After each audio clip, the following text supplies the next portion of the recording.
បាទជំរាបសួរបងប្អូនប្រិមិត្តអ្នកនិយមតាមដានទស្សនាវីដេអូជាលក្ខណៈព្រៃធម្មជាតិក៏ដូចជាសកម្មភាពក្នុងការរុករកដើរក្នុងព្រៃបងប្អូនឥឡូវនេះយើងបានមកដល់ព្រៃព្រីងបងប្អូនណាព្រៃព្រីងក្រោយផ្ទះហើយចំពោះព្រៃនេះបងប្អូនមានអាយុកាលប្រហែលជា4ឆ្នាំហើយអូស្លឹកឡើងទៅឈឹងទៅឆៃ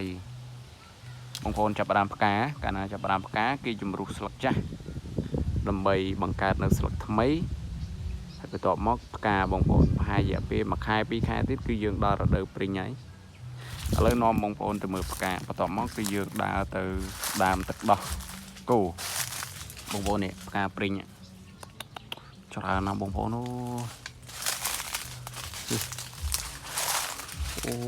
ផ្កាមែនតើណាបងប្អូនផ្កាសឹងថាចង់បាក់មេទេនេះផ្កាច្រើនណាស់បងប្អូនអូចាំមើលតែពេល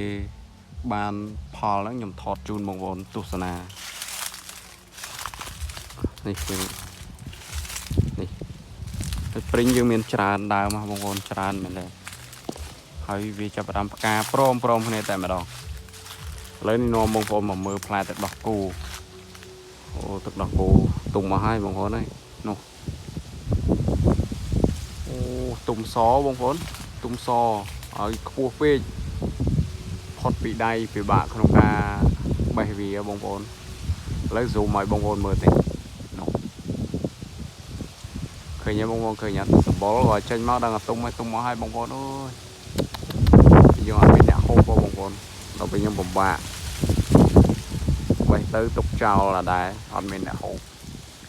សិនបងប្អូនបានទស្សនាវីដេអូនឹងហើយបងប្អូននៅក្បែរស្រុកភូមិឲ្យបងប្អូនចូលខមមិនមកណានេះបងប្អូនអាចមកបេះបានដោយសេរីតែម្ដងចំពោះដើមទឹកដោះគោយើងនេះគឺមានចំនួន7ដើមគឺច្រើនខ្លាំងហើយសមាជិកគ្រួសារយើងតិចហើយយើងសុទ្ធតែមនុស្សធំដល់វាអញ្ចឹងអត់សូវហូបទេបងប្អូនអើយអូព្រីងអូច្រើនខ្លាំងនេះព្រីងធំនេះក៏ផ្កាដែរបងប្អូនហ្នឹងហើយបងប្អូនអរគុណច្រើនណាស់ជួបគ្នានៅវីដេអូក្រោយទៀតលើនេះដល់ម៉ោងបំពេញការងារថ្មីហើយបងប្អូនបានទស្សនាក៏ដូចជាចូលចិត្តក្នុងការផលិតវីដេអូរបស់ខ្ញុំបាទបងប្អូនក៏ភ្លេចចូល comment ក៏ដូចជាចុច like នៅលើវីដេអូជួបគ្នានៅវីដេអូក្រោយៗបងប្អូនណាប្លែកថ្មីក៏ដូចជាបែបសុខស្រាយធម្មជាតិជូនបងប្អូនរីករាយកំសាន្តនិងអរគុណច្រើនបងប្អូនជួបគ្នានៅវីដេអូក្រោយជូនពរបងប្អូនអរគ្នាសុខភាពល្អរកទទួលទានមានបានទៅណាមកណាប្រកបដោយសុខសុវត្ថិភាពសុខកាយសบายចិត្តអត់មានទុក្ខព្រួយប្រទេសនៅពុទ្ធពរ4ប្រការយុវណៈសកពលៈបាយបាយ